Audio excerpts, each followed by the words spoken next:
প্রথমে rail update জানবো কিরকম রয়েছে আজকে ট্রেন চলাচল, কি খবর পাওয়া যাচ্ছে, মেট্রো পরিষেবায় বা কি স্বাভাবিক রয়েছে কিনা একটু ইন্দ্রনীল আমাদের প্রতিনিধি রয়েছেন। ইন্দ্রনীল, জানবো তোমার কাছ থেকে, কুয়াশার দাপট বেশ কিছু জেলায় থেকে লক্ষ্য করা যাচ্ছে বা খবর আসছে, সেক্ষেত্রে ট্রেন চলাচল কি সার্বিকভাবে সঠিক রয়েছে নাকি কোনো কোনো ট্রেন ডিলেতে চলছে, এবং পাশাপাশি মেট্রো পরিষেবা কিরকম রয়েছে? দেখো, সকাল থেকে যে পরিষেবা সেই পরিষেবা কিছুটা হলেও ব্যাহত হচ্ছে। লোকাল ট্রেন পরিষেবা এবং দূরপাল্লার ট্রেন পরিষেবা, কারণ কুয়াশার দাপট, সেই কুয়াশার দাপটের জন্যই এমন পরিস্থিতি। এমনটাই রেল সূত্রে বলা হচ্ছে। মেট্রো রেল এবং মেট্রো রেল পরিষেবা আপাতত স্বাভাবিক রয়েছে এবং দক্ষিণ পূর্ব রেল এবং পূর্ব রেলের যে পরিষেবা সেই পরিষেবা কিছুটা হলেও ব্যাহত হচ্ছে।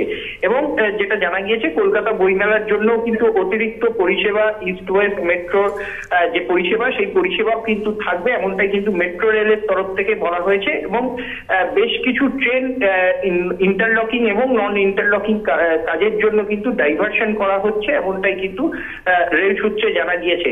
ফলে ওভারঅল যে এখনো পর্যন্ত যে পরিষেবা সেই পরিষেবা কিছুটা ব্যাহত হলেও এখনো পর্যন্ত স্বাভাবিক, এমনটাই কিন্তু রেল সূত্রে জানা গিয়েছে। এবার মেট্রো পরিষেবাও স্বাভাবিক রয়েছে আপাতত। মেট্রো রেল পরিষেবা কিন্তু স্বাভাবিক, এমনটাই মেট্রো রেল সূত্রে জানা গিয়েছে। বেশ, অনেক ধন্যবাদ ইন্দ্রনীল। কথা বলছিলাম ইন্দ্রনীল ঘোষ আমাদের সঙ্গে ছিলেন টেলিফোনে। পাশাপাশি নজর রাখবো এবার একটু শহর কলকাতার ট্রাফিক আপডেটের দিকে, কিরকম রয়েছে আজকে শহরের যানজট রয়েছে কিনা। অভিরূপা সাহা আমাদের প্রতিনিধি রয়েছেন টেলিফোনে। অভিরূপা, কি জানতে পারছো?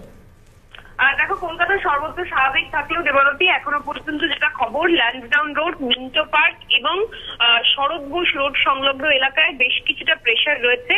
সকাল থেকেই যান চলাচলে বেশ কিছুটা সমস্যা হচ্ছে, নিয়ন্ত্রণ করা হচ্ছে লালবাজারের তরফ থেকে। এছাড়া উল্লেখযোগ্যভাবে কোথাও যানজটের খবর না থাকলেও আজকে দুপুরের পর বেশ কিছু রাজনৈতিক মিটিং মিছিল রয়েছে।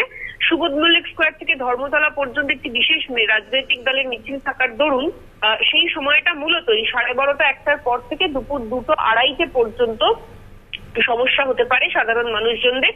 এছাড়া আপাতত কোনো মিটিং মিছিলের খবর নেই কলকাতার। আমি বিরত করবো তোমাকে একটু। অভিজিৎ ঘোষ ট্রাফিক সার্জেন্ট আমাদের সঙ্গে রয়েছেন। স্যার, আপনাকে স্বাগত জানাই সিএনএ। একটু জানার চেষ্টা করবো যে আজকে শহর কলকাতার ট্রাফিক আপডেটটা কি রয়েছে।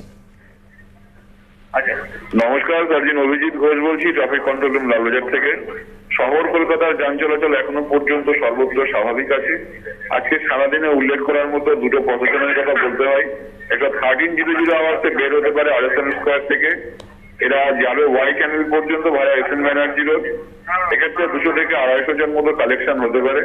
সেই জন্য ওই সময়টা ওই রাস্তার উপরে হয়তো প্রভাব পড়তে পারে, যদিও আমরা ট্রাফিকের তরফ থেকে পর্যাপ্ত ব্যবস্থা রেখেছি যাতে সরাসরি ট্রাফিকের উপরে কোনো প্রভাব না পড়ে, গাড়ি চালানো সম্ভব হয়। এছাড়াও 15:00 আওয়ার্স আরো একটা রিলিজিয়াস প্রসেশন বের হতে পারে রাসবিহারী মোড় থেকে, এবং এটা টার্মিনেট করবে মহাবীরতলা মন্দির।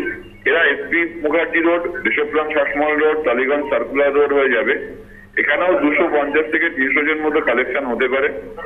এক্ষেত্রে আমরা ট্রাফিকের তরফ থেকে পর্যাপ্ত ব্যবস্থা রেখেছি যাতে সরাসরি ট্রাফিকের উপরে কোনো প্রভাব না পড়ে।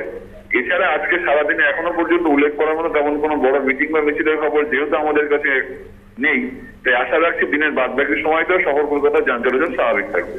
অনেক ধন্যবাদ আপনাকে, অনেক ধন্যবাদ। ট্রাফিক সার্জেন্ট অভিজিৎ ঘোষ আমাদের সঙ্গে ছিলেন টেলিফোনে। অভিরূপা ছিলেন, অভিরূপাকে ধন্যবাদ।